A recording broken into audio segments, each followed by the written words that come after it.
हुकूमत 27वीं तरमीम से पहले आईनी बिल्स के ट्रेलर जारी कर रही है। सुप्रीम कोर्ट के जजेस की तादाद 17 से 23 करने के लिए हुकूमत बिल लाना चाहती है, लेकिन आज कौमी असम्बली में इस बिल को एजेंडे में इसलिए शामिल नहीं किया गया क्योंकि हुकूमती इत्तेहादियों ने इस पर इत्तफाक नहीं किया। ताहम सेनेट की स्टैंडिंग कमेटी बराए लॉ एंड जस्टिस ने सुप्रीम कोर्ट के जजेस की तादाद बढ़ाकर 25 करने से मुताल्लिक बिल की मंजूरी दे दी है, लेकिन JUIFA और PTI ने इजलास में इस बिल की मुखालिफत की और सेनेटर कामरान मुर्तज़ा तो इजलास छोड़कर ही चले गए। अब सवाल यह है कि क्या हुकूमत जजेस की तादाद बढ़ाने के हवाले से बिल को सेनेट और कौमी असम्बली से मंजूर करा सकेगी? अगर ऐसा नहीं होता तो फिर सवाल ये पैदा होता है कि हुकूमत 27वीं आईनी तरमीम को कैसे मंजूर कराएगी।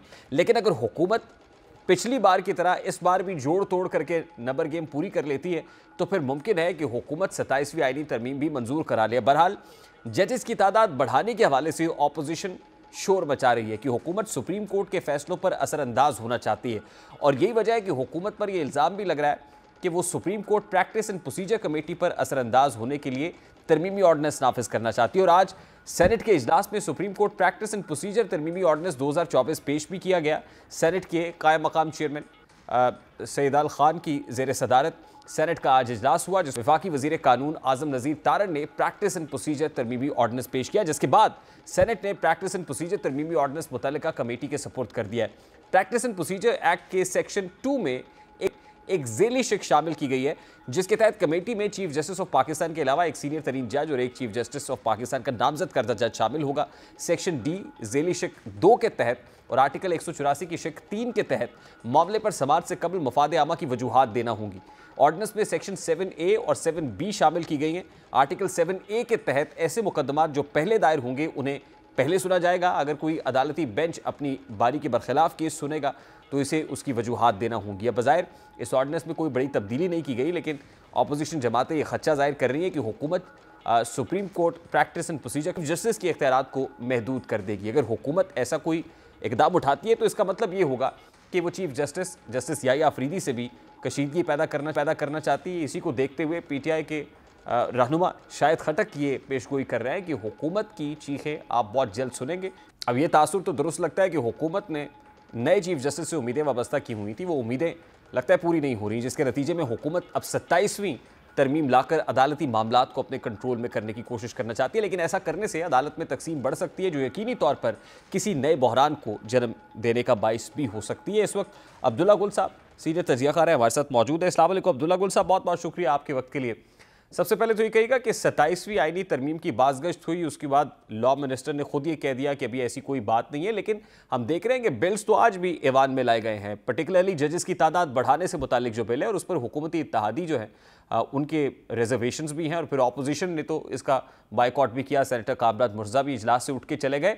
तो क्या हुकूमत खुश नहीं है अभी जो अरेंजमेंट हुई है 26वीं तरमीम के बाद और जस्टिस याहिया अफरीदी के बाद, जो इस वक्त चीफ जो सुप्रीम कोर्ट ऑफ पाकिस्तान का नक्शा नजर आ रहा है, हुकूमत उससे खुश नहीं है, मुतमईन नहीं है?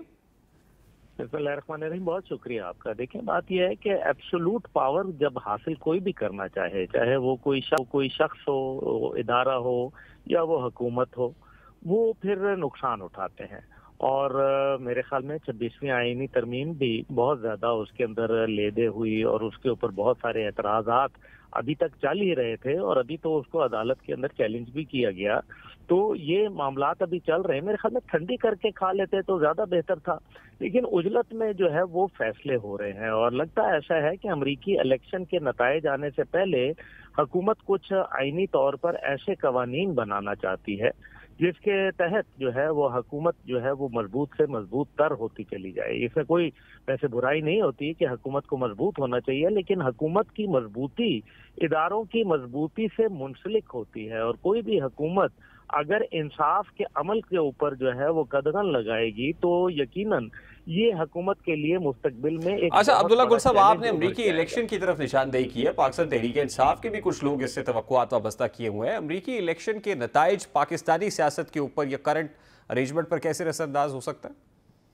देखिए, पूरी दुनिया के ऊपर जो है अमेरिकी सियासत और खास तौर पे उनकी जो फॉरेन पॉलिसी है उससे असर तो होता है पूरी दुनिया पे। ये कोई पाकिस्तान स्पेसिफिक नहीं है, लेकिन जो वो लोग सोच रहे हैं तहरीक इंसाफ, वो मुमकिन नहीं है। पहली बात यह है कि तहरीक इंसाफ इस टाइम पे जो है वो अपोजिशन में है, और वो भी एक कलील सूरत के अंदर। इसलिए वो क्या दे सकते हैं, अगर फर्ज करें उनका रिलीज भी हो जाए, सब कुछ वो कर दें, अमेरिकन सब कुछ करवा के, फिर हासिल क्या करेंगे? इस टाइम पे तहरीक इंसाफ या उनकी लीडरशिप देने की पोजीशन में नहीं है। और अमेरिका वो मुल्क है जो सिर्फ लेना जानता है, वो फ्रेंड्स नॉट मास्टर्स वाली उनकी पॉलिसी है। वो तो हमेशा मास्टर्स अपने आप को साबित करना चाहते हैं। बानी पीटीआई से जेल में कोई मुलाकात भी हुई है? देखिए, बानी पीटीआई से जेल में किसकी मुलाकात आप कह रहे हैं? अमेरिकनों की कोई मुलाकात नहीं होती। बानी पे ये सिर्फ बातें हैं, सिर्फ प्रोपेगेंडा है सोशल मीडिया का। देखें, वो पाकिस्तान के कवानीन, आप खुद माशाल्लाह समझदार आदमी हैं, कोई भला सिफारतकार इतना बड़ा काम कर सकता है कि वो जाके वहाँ जेलों में मुलाकात कर रहा हो? तो ऐसा मुमकिन नहीं होता। लेकिन बहरहाल फॉर्मर प्राइम मिनिस्टर है की आईनी नहीं, वो फॉर्मर प्राइम मिनिस्टर होने का ये तो मतलब नहीं है। देखिए, फॉर्मर प्राइम मिनिस्टर हैं तो वो एक अदालत ने उनको सजा दी है ना, कोई हुकूमत ने तो सजा दी भी नहीं है। हुकूमत ने तो केस प्लीड किया है। इंटरनेशनल एस्टैब्लिशमेंट तो बहुत से लोगों को यहाँ से निकाल के ले जाती है। हाँ बिल्कुल, इंटरनेशनल स्टैब्लिशमेंट लेके जाती है, लेकिन जेलों में मुलाकात करने नहीं जाती। जो उन्होंने काम करना होता है वो जो है खामोशी से बाला बाला कर लेते हैं। मैं मान लेता अगर मैंने माजी में ऐसा होता हुआ ना देखा होता सर। नहीं, आप बिल्कुल, तो मैंने आपसे ये कहा कि मुलाकात जेल में नहीं, बाकी बाहर मुलाकातें तो जरूर होती हैं।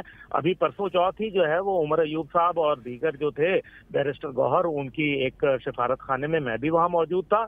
मुख्तलिफ सफीरों से मुलाकातें उनकी हुई हैं। कोई डील हो रही है सर? कोई इसमें डील तो देखें, पीटीआई तो हमेशा ये चाहेगी ना कि डील हो, लेकिन याद रखें कि पीटीआई इस टाइम पे वीकनेस की पोजीशन के ऊपर है। इस टाइम पे उनको हुकूमत के साथ मुज़ाकरात करके ही अपना कोई रास्ता निकालना पड़ेगा, क्योंकि इदारा जो है, जो रावलपिंडी है, वो उन्होंने बड़ा वाज़ेह 2 दफा प्रेस कॉन्फ्रेंस में DGISPR कह चुके हैं कि हम कोई राब्ता नहीं करेंगे, जिसने राब्ता करना है वो हुकूमत से करे, नंबर 1। और दूसरा यह है कि 9 मई के ऊपर वो माफी मांगे। अब ये दोनों सूरत हाल जो है, देखें, दिन ब दिन जो पीटीआई की लीडरशिप है, पोजीशन अभी वहीं पे खड़ी हुई है जो DGISPR की आप प्रेशर को रेफर कर रहे हैं, अभी भी पोजीशन वहीं पे है?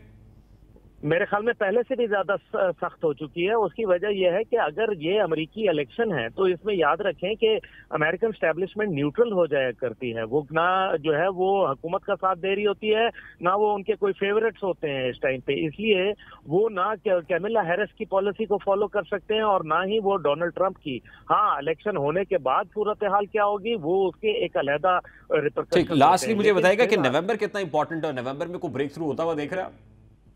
जी, नवंबर जो है, मेरा नहीं ख्याल कि नवंबर में कोई ब्रेक थ्रू होगा। मुझे कोई ऐसा फिलहाल नजर नहीं आ रहा। नवंबर के अंदर जो भी मामलात हुए, जनवरी के 20 तारीख को अमरीकी सदारत जो होती है वो मुंतकिल होती है, और जो भी होगा वो उसके बाद ही होगा। और फिर वैसे भी आपको पता है इलेक्शन होता है, फिर इलेक्शन का खुमार होता है, फिर वो न्यू ईयर आती है, फिर उसके बाद ऑफिस की हैंडिंग टेकिंग ओवर होती है, तो इट टेक्स टाइम। कोई पॉलिसी, आपका क्या ख्याल है कि अमेरिका की पॉलिसी जो है इस टाइम पे सबसे ज्यादा इंपॉर्टेंट उनके लिए इमरान खान साहब की रिहाई है क्या? ये बिल्कुल नहीं हो सकता है। इसलिए उनकी पॉलिसीज के अंदर इस टाइम पे चाइना जो है उनके लिए प्रायोरिटी है।